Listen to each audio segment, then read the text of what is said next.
A report by WHO revealed that mental illnesses constitute at least 1/6 of all the health-related disorders, and India accounted for nearly 15% of global mental, neurological, and substance abuse disorders burden. A UN report of 2019 has revealed that drug use in India has increased by 30% in the last decade. Mentalhealth.gov stated that 25% of people who live with symptoms of mental illnesses use drugs or alcohol to self-medicate. A survey by AIMS Delhi revealed that the problem of drug addiction is more common in children and adolescents. In Feb 2019, AIMS National Drug Dependence Treatment Center released a report in which 2.06% of Indian population, that is translated to be 27 million people, were estimated to be using opioids, while 0.55% of Indians were in need to get help for their addiction problem. WHO says that harmful use of alcohol leads to 3.3 million deaths each year. Some 31 million people have drug use disorders, and almost 11 million people inject drugs into themselves. आजकल कोई ये बोले ना कि यार मैं stressed feel कर रहा हूँ या लो फील कर रहा हूँ या फिर डिप्रेस्ड फील कर रहा हूँ, तो उसे ये बोला जाता है कि आजा तुझे सिगरेट पिला कर लाऊं, आजा चल दारू पिए, सारी टेंशन छूमंतर हो जाएगी। अगर आपको किसी ने ये चीज बोली ना हो तो आपने ये सुना जरूर होगा कि इन सब चीजों से बहुत रिलैक्सेशन मिलती है, एंजाइटी कम होती है, स्ट्रेस कम होता है, जबकि इसका बिल्कुल उल्टा होता है। और आजकल ये भी जेंडर बायस नहीं रहा, लड़कों और लड़कियों का टक्कर का मुकाबला है। और इसी तरीके से जन्म होता है alcohol addicts, drug addicts, chain smokers का। और अब कमेंट सेक्शन में आकर ये मत बोलना कि नहीं भाई इससे सच में होता है, हमने एक्सपीरियंस किया है, क्योंकि जो चीजें तुम्हें शॉर्ट टर्म प्लेजर दे रही हैं तुम उसके जाल में फंसते जाते हो और उसके लॉन्ग टर्म इफेक्ट्स भूल जाते हो।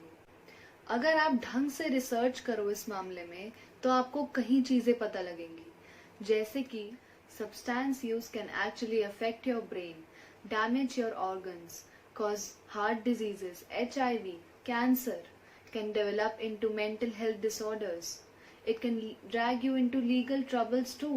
It can have a permanent change on your hormonal and nervous systems. It can also damage your social and professional network, reputation and your relationships. मैं ये नहीं कह रही कि ड्रग्स वगैरह की एडिक्शन का रीजन सिर्फ यही है, पर मेन बात ये है कि हमें सब्सटेंस एब्यूज जैसे सेंसिटिव टॉपिक से डील करने के लिए ये रीजन से डील करना बहुत जरूरी है। क्योंकि अगर हमें डिप्रेशन होता है तो हमें ड्रग्स या फिर किसी भी सब्सटेंस को यूज करके उसका टेम्पररी रिफ्यूज नहीं लेना, बल्कि प्रोफेशनल हेल्प लेकर उसका परमानेंट सॉल्यूशन ढूंढना है। सब्सटेंस अब्यूज के भी कुछ स्टेजेस होते हैं। पहले स्टेज में होती है एक्सपेरिमेंटेशन, जहां पर सब्सटेंस को पहली बार लिया गया होता है। दूसरे स्टेज में पहुंचते पहुंचते वो ओकेजनल या फिर रेगुलर यूज में आ जाती है।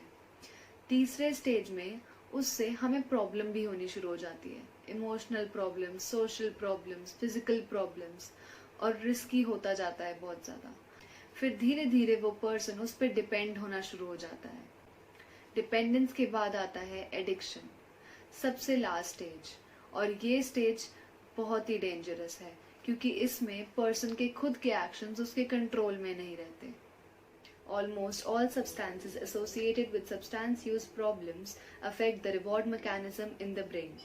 Each time a person takes that substance, a chemical called dopamine is released, which makes the person feel good and want that substance again.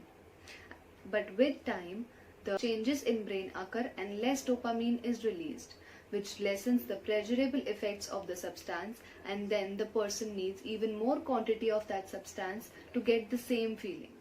एक बार हमें किसी चीज की आदत हो जाए और हम एक दिन उस चीज को ना लें तो हमें विड्रॉल सिम्टम्स होने लग जाते हैं।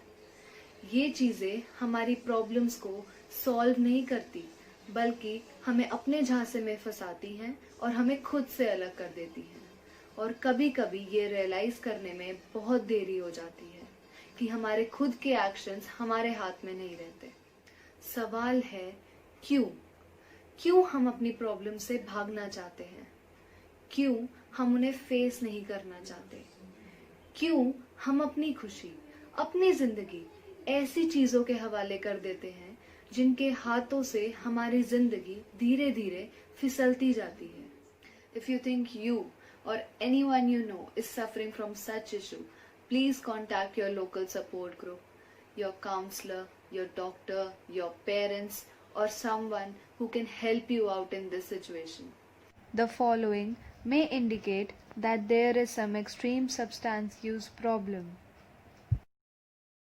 Not being able to stop using the substance or cut down the amount being used, inability to complete obligations at work, school, or at home, feels guilty about it, feels defensive or angry when someone comments about their substance use, uses the substance as first thing in the morning, using substances to become impaired in hazardous situations such as driving.